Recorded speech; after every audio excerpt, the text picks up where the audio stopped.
오늘도 주의 전에 올라오신 여러분을 주님의 이름으로 환영하고 축복을 드립니다. 여러분 하나의 그림을 보실 텐데요, 이러한 그림을 보신 적이 있을 것입니다. 두 번째 그림 보신 적 있습니까? 우리 교회 물고기 마크, 똑같은 마크지요. 그리고 또 하나 좀 보여주시겠습니까? 물고기 마크도 있지만 이 수레바퀴도 있습니다. 그 옆에 어떤 글자가 쓰여 있잖아요. 물고기 마크에 또 수레바퀴 마크에 글자가 쓰여 있습니다. 이 글자를 우리는 익투스라는 말을 씁니다. 원래는 익히티스라는 말을 쓰는데 통상적으로 익투스라는 말을 사용합니다. 그런데 이 말은 굉장히 중요한 의미를 갖고 있습니다. 그 뜻이 다음 것을 보여주기 바랍니다. 이 익투스란 말이 어떤 말이냐면 요 글자, 첫 번째 빨간 글자 앞에 있는 것들을 하나로 모은 것입니다. 그래서 이것을 익투스란 말을 통해서 사용을 합니다. 처음에 I자 비슷한 것은 예수스라는 말입니다. 예수라는 말입니다. 그리고 X, 크리스토스, 그러니까 그리스도라는 뜻을 갖고 있는 말입니다. 그리고 이렇게 번데기 모양의 네오스, 하나님이란 뜻이고요. Y라고 여겨지는 이 Y는 휘오스, 아들이란 뜻입니다. 그리고 시그마 같이 생긴 이것을 우리는 소테르라는 말을 쓰는데 이것은 구원자라는 의미를 갖습니다. 그러니까 예수, 크리스토스, 데오스, 히오스, 소테르, 그것을 밑에 영어로 보면 Jesus Christ, Son of God, Savior라는 뜻이 같습니다. 예수 그리스도는 하나님의 아들이시고 나의 구원자라는 뜻을 갖는 말입니다.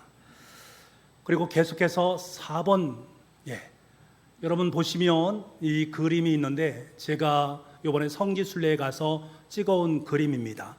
소아시아의 라오디게아 교회 가니까 그 교회 그 바닥에 이 문양이 있었습니다. 또 다음 그림, 똑같은 그림이 벽면에 있는 것을 보게 됩니다. 이것이 수레바퀴 모양으로 되어 있는 것이죠. 또 하나 똑같은 그림인데요, 이것이 소아시아에서의 라오디게아 교회에 있는 교회의 그 모습 속에 수레바퀴 모양이 있는 것을 보게 되고요. 7번, 8번, 9번 계속해서 보여주기 바랍니다. 이것을 보게 되면 이것이 에베소, 그러니까 소아시 교회 에베소 교회에 거기 가면은 이러한 수레바퀴 모습도 있고 그 옆에 보면 물고기 그림도 같이 있는 것을 보게 됩니다. 그 다음, 이거 또 선명하게 좀 보이죠? 물고기 그림도 있고 그 다음에 수레바퀴도 모습도 있는 것을 봅니다. 똑같은 그림 또 하나. 여러분께서 이것을 보시면 이 그림 속에 담겨져 있는 의미가 참 중요하고 너무나 귀한 그러한 것이 이 속에 담겨져 있음을 보게 됩니다. 이 신번들이 왜 만들어지게 되었는가 하면 기독교에 대한 박해가 상당히 극심했던 그 시대에 내가 예수 그리스도를 믿습니다 라고 고백하는 것은 곧 죽음을 의미합니다. 그렇기 때문에 입술로 고백하지 아니하고 서로 간에 이 물고기 그림을 그려가면서 내가 믿는 예수님은 당신이 믿는 예수님이다, 내가 믿는 하나님은 당신이 믿는 하나님이다 라고 고백하는 데 쓰인 그러한 암호였습니다. 이 암호를 가지고서 그들은 서로 교통했고 서로 믿음을 고백했다라는 것들이지요. 이것이 오늘날 전통이 되어서 차 트렁크에 보면 이것이 조각되어 있는 것을 우리는 보게 됩니다. 그리고 우리 교회 로고도 마찬가지로 이 물고기 로고로 되어 있음을 우리는 알게 됩니다. 여러분, 이것은 초대교회에 있어서 너무나도 중요하고 소중한 자산이었습니다. 이들이 이 그림을 그린다라는 것은 이들의 신앙 고백을 나타내는 것입니다. 자신들의 정체성이 무엇인가를 분명하게 밝히고 내 신앙의 고백을 하나님 앞에 올려드리는 것을 암호화한 것이 바로 익투스라는 것입니다.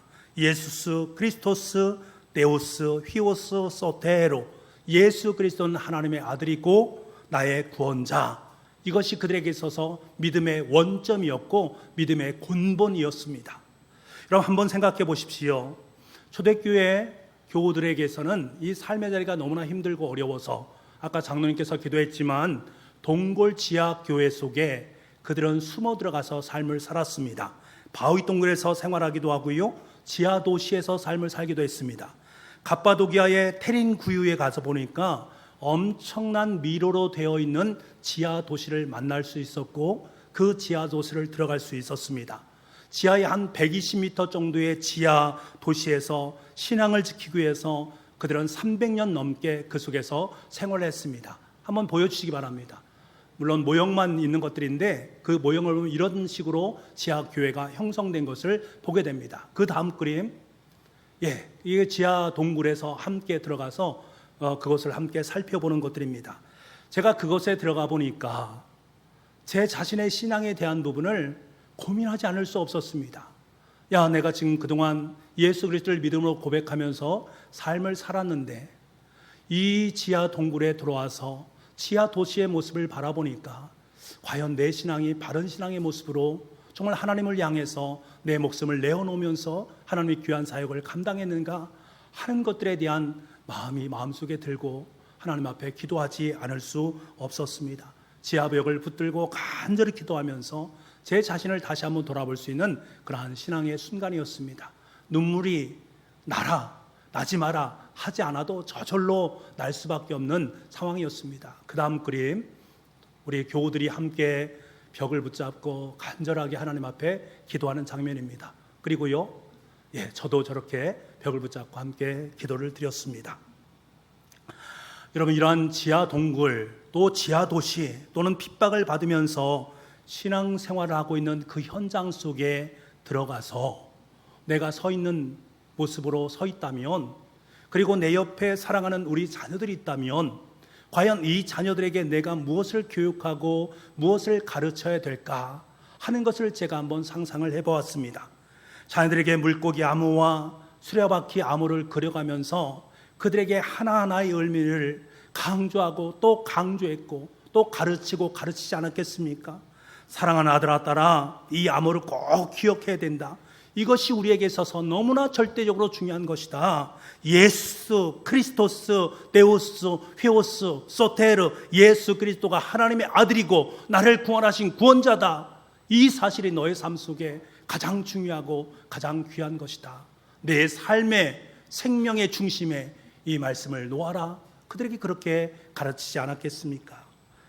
사랑하는 여러분, 요즘 여러분의 자녀는 안녕하십니까? 여러분의 자녀들은 미래가 장담되어졌고 보장되어지는 삶을 살고 있습니까? 그들에게 과연 희망이란 것을 찾아볼 수가 있느냐? 여러분께 묻고 싶습니다.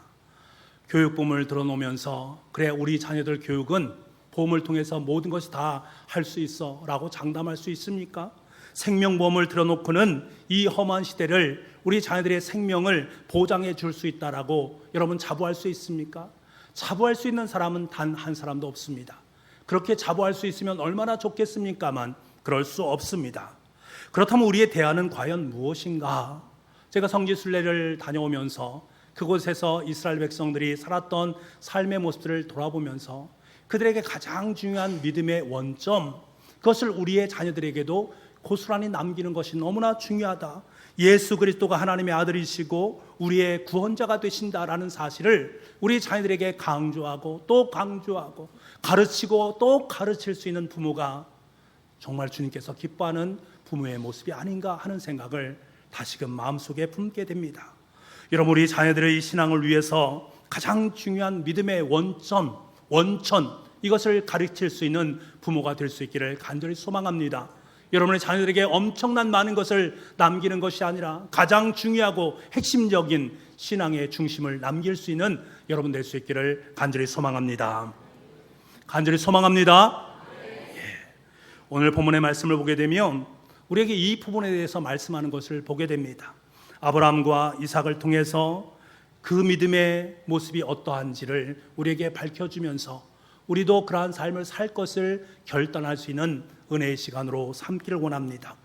아브라함 믿음의 조상이었습니다. 그는 오랫동안 자녀가 없음으로 말미암아 참 고독한 삶을 살았습니다.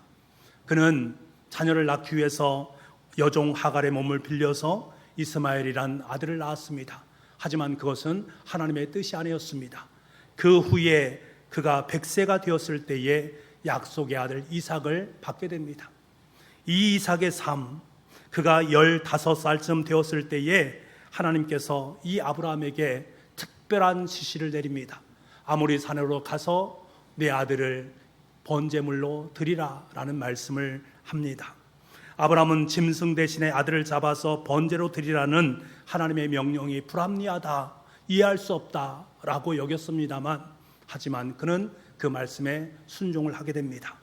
모리아산에 올라가서 이삭을 묶어놓고 칼로 내리치는 그 순간에 하나님의 음성이 들려옵니다. 그 음성이 바로 12절 말씀입니다. 우리 12절 말씀을 같이 한번 읽어보겠습니다. 시작. 사자가 이르시되 그 아이에게 내 손을 대지 말라, 그에게 아무 일도 하지 말라. 내가 내 아들 내 독자까지도 내게 아끼지 아니하였으니 내가 이제야 내가 하나님을 경외하는 줄을 아노라. 아멘. 여기까지가 오늘 본문의 말씀입니다. 우리는 아브라함과 이삭의 이야기를 통해서 한 가지 중요한 사실을 깨닫게 됩니다.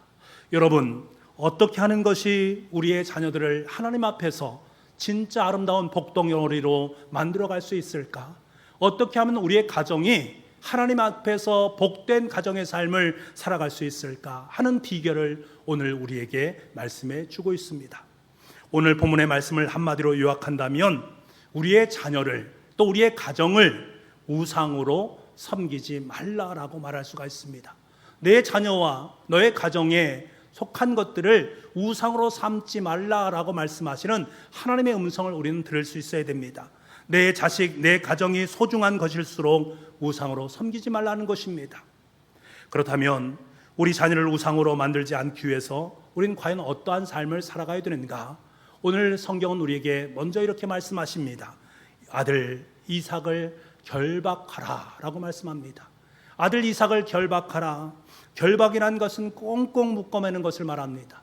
우리는 이 결박하는 것을 생각할 때에 노끈을 생각할 수 있고 동아줄로 생각할 수 있습니다만 그것이 아닙니다. 우리 자녀들을 노끈으로 묶어매라, 동아줄로 묶어매라, 그것을 말하는 것이 아니라 우리 자녀들을 믿음의 줄로 꽁꽁 동여매라, 말씀으로 꽁꽁 동여매라 라고 말씀하시는 주님의 말씀입니다. 그때 자녀들이 여호와 하나님께서 가장 기뻐하시고 복된 자녀들로 자라날 수 있다라고 말씀하는 거예요. 아브라함이 아들 이삭을 결박한 장소가 어디입니까? 우리가 잘 알듯이 모리아산입니다. 모리아산은 역대하 3장 1절 말씀에 보니까 솔로몬이 성전을 지을 때에 그 터로 삼았던 것이 바로 모리아산입니다. 다시 말하면 예루살렘 성전터가 바로 모리아산이었던 것이지요. 우리 자녀들 이 성전에 하나님의 교회에 결박하라 라고 지금 말씀을 하고 있는 것입니다. 너희의 소중한 자녀들을 믿음으로 말씀으로 결박하면 그 자녀들이 이 땅의 삶을 살아갈 때에 어떠한 유혹이 만날지라도 그 유혹 속에서 자유함을 누리게 될 것이다. 이 땅의 모든 불행으로부터 자유함을 누릴 수 있는 복된 자녀로 자라날 수 있게 될 것이다 라는 것을 우리에게 말씀하고 있습니다. 이스라엘 백성들은 문설주에 손과 이마에 그리고 소매끝과 눈썹 사이에 신명기 6장 4절 말씀, 이 쉐마의 말씀이라는 것을 붙이고 다녔습니다. 늘상 그것을 붙이고 다녔습니다. 하나님을 사랑하라 라는 말씀입니다. 이 말씀을 날마다 삶을 통해서 고백하면서 그 말씀대로 살기 위해서 부더니도 애쓰고 수고했습니다. 나는 하나님의 율법에 결박을 당하면서 살아간다. 우리 가정은 하나님의 사랑에 결박되어진 가정이다. 우리는 하나님을 향한 믿음으로 결박된 족속이다 라고 날마다 고백하면서 그들은 삶을 살았단 말입니다. 여러분, 우리 자녀들이 때로는 우리의 마음에 들지 않을 때도 참 많이 있습니다. 어떻게 우리 자녀들이 마음에 100% 합당하게 마음에 다 들겠습니까? 자녀로 인해 고통으로 몸부림칠 때도 있습니다. 남몰래 밤을 지새우면서 울어야 될 때도 있습니다. 도무지 이해가 가지 않고 용납이 되지 않고 납득이 되지 않은 순간이 우리의 삶 속에 임할 때가 있습니다. 자녀들을 바라볼 때 그러한 심정으로 바라보는 우리의 부모의 마음은 참 아프고 어렵고 힘들 때가 있습니다. 하지만 여러분 기억하시기 바랍니다. 이 땅에 태어난 모든 자녀들은 하나님에 의해서 태어난 자녀들임을 한시도 잊지 말아야 됩니다. 우리 자녀들을 향한 하나님의 계획과 우리 자녀들을 향한 하나님의 목적과 경륜은 너무나 분명하고 선명하다라는 사실을 우리는 깨달을 수 있어야 됩니다. 여러분, 하나님은 우리 인생의 매뉴얼을 만드신 분이십니다. 우리 자녀를 이 땅에 보내실 때에 그냥 자녀들을 내보낸 것이 아니라 설계 도명과 함께 우리 자녀를 이 땅 가운데 보내주셨단 말입니다. 여러분, 그 설계 도면을 볼 수 있는 눈이 있어야 됩니다. 그 설계 도면이 무엇입니까? 바로 하나님의 말씀입니다. 그러므로 여러분, 초대교회 교인들이 자녀를 예수 그리스도는 하나님의 아들이시요 그분이 나를 구원했다라는 믿음의 원전에 그들의 인생을 결박시켰듯이 여러분의 자녀들을 하나님의 말씀에, 하나님을 향한 믿음에 결박시켜낼 수 있는 은혜가 있기를 간절히 소망합니다. 여러분의 자녀들이 잘 되기를 소망합니까? 믿음으로 결박하십시오. 말씀으로 결박될 수 있는 여러분의 자녀들이 될 수 있기를 간절히 소망합니다. 계속해서 아들을 결박하고 난 후에 음성이 들려옵니다. 아들 이삭을 번제로 드리라 라는 말씀입니다. 하나님께서는 백세에 낳은 아들 이삭을 하나님께 번제물로 드리라 라고 명령하십니다. 왜요? 그 아들을 향해서 그 아들을 향한 하나님의 본심을 좀 느끼게 하기 위함입니다. 아들 이삭이 너희 아들이 아니고 나 하나님의 아들이다 라는 사실을 알게 하시기 위함입니다. 여러분, 번제라는 것은 그에게 있어서 모든 살을 다 떼어내는 것을 말합니다. 그리고 그 모든 것을 다 불태우는 것을 의미합니다. 그리고 그 향기를 하나님께서 맡으시고는 기뻐하시는 것이 바로 번제입니다. 불태우는 내 자식의 전부 하나님께서 기뻐 맡으시는 하나님의 향기다라는 의미를 내포하고 있는 말입니다. 사실 이삭을 낳을 때부터 하나님께서는 개입을 하십니다. 그리고 이삭을 낳게 만드십니다. 하나님께서 아브라함과 사라에게 자식을 주시겠다라고 약속하셨지만 25년이 지나도록 그 약속을 지키시지 않는 것 같습니다. 그러자 아브라함이 100세가 되고 사라가 90세가 되었을 때에 비로소 이삭이라는 아들을 그에게 허락하십니다. 하나님은 이때까지 기다리기 원했던 거예요. 왜? 이 아들은 내가 낳을 수 있어서 낳을 수 있는 아들이 아니다. 네가 100세가 되는 네 나이에 어떻게 아이를 낳을 수 있겠느냐? 너는 아이를 낳을 수 없다. 네 아내의 경도까지 다 끊어졌지 않았느냐? 그렇다면 이 아이는 누가 낳은 것이냐? 하나님이 낳았다라는 것을 그들에게 일깨워 주기 위함입니다. 이 아이는 하나님의 아이다.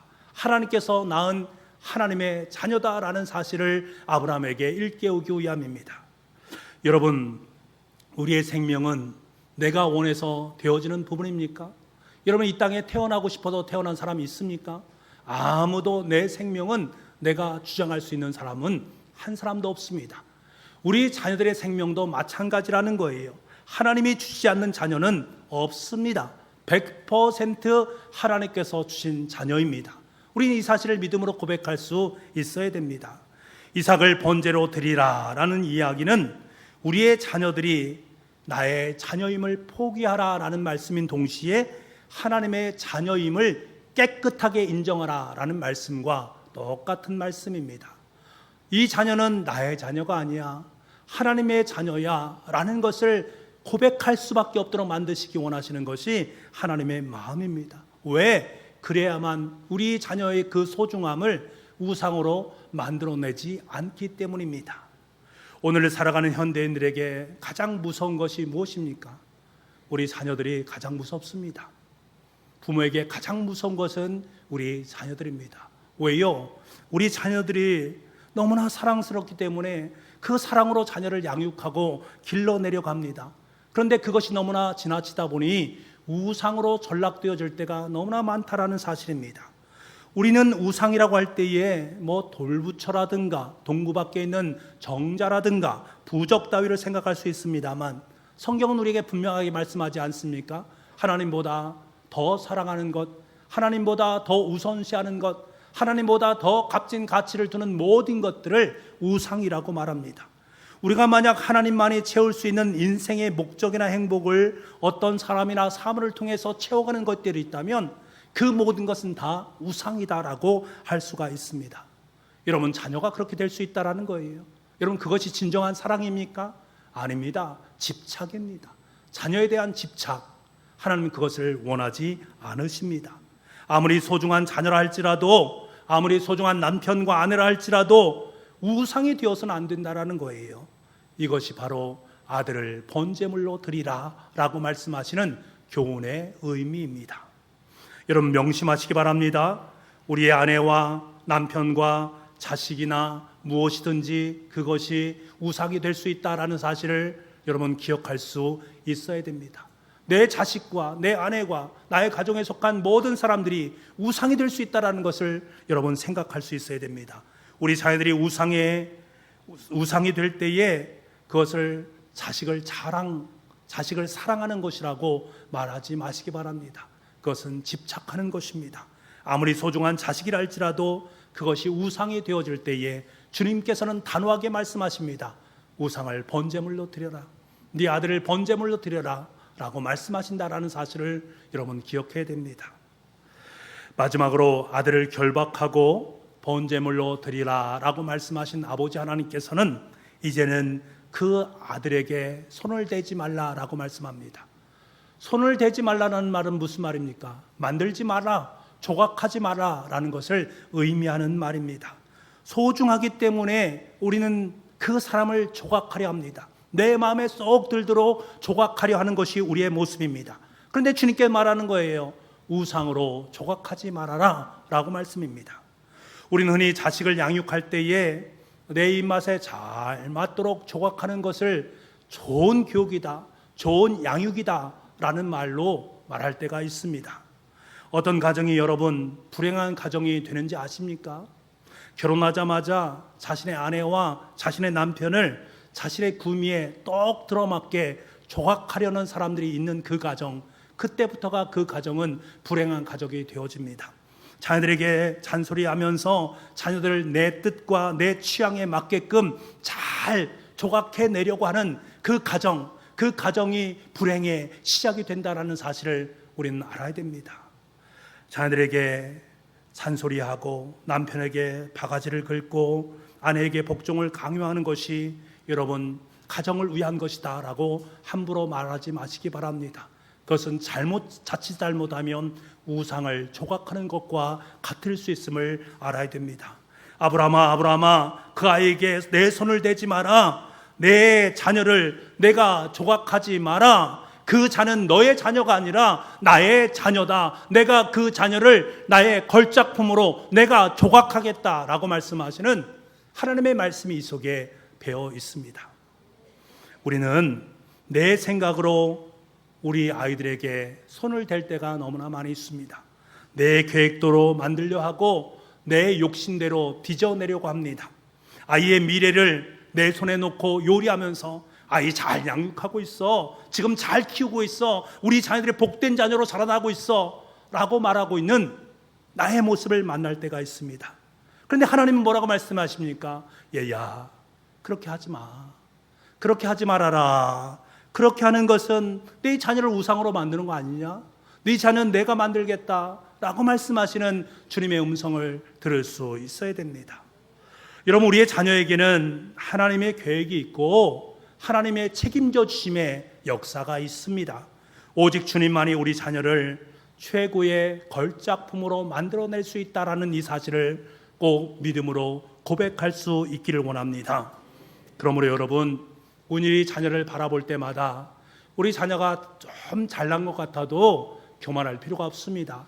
좀 못난 것 같아도 낙심할 필요가 없습니다.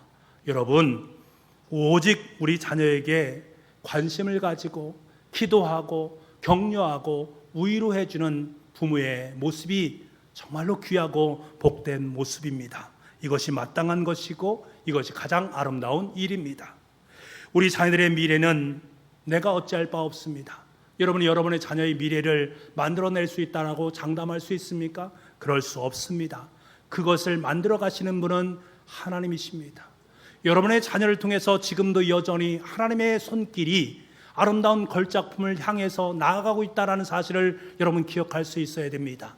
아직은 미완성된 그 존재를 가지고 잘났느니 못났느니 라고 말하는 것이 아니라 그 속에 담겨져 있는 하나님의 진정한 그 마음을 느끼고 경험하고 감사할 수 있는 여러분 되어야 됩니다.